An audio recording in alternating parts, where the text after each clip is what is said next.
Terry Lynn with my simple and quick studio setup. Because I'm on the road so much, I have to do this quickly and easily. I have a portable easel that works great, put it in the corner for stability, an air filter. I have shower curtains on the floor to protect the floor. Here's my big pastel palette, a spray bottle with isopropyl alcohol that I use quite often for textures, all sitting on a portable table, easily foldable. Under that, I have my supply bag filled with the supplies that I use the most. My pen pastels, my tape, extra alcohol, scissors, a fixative spray. Lasco is the only one I use. A hand protectant, clear shield, but there's a number of different ones you can get.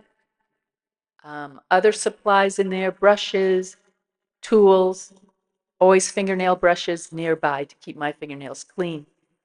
Here's what it looks like. I found some nice boxes to fit everything into. When I set up, as I said, I have a plastic shower curtain underneath. I create a little V trough with aluminum foil to catch all the pastel dust. I use that all the time.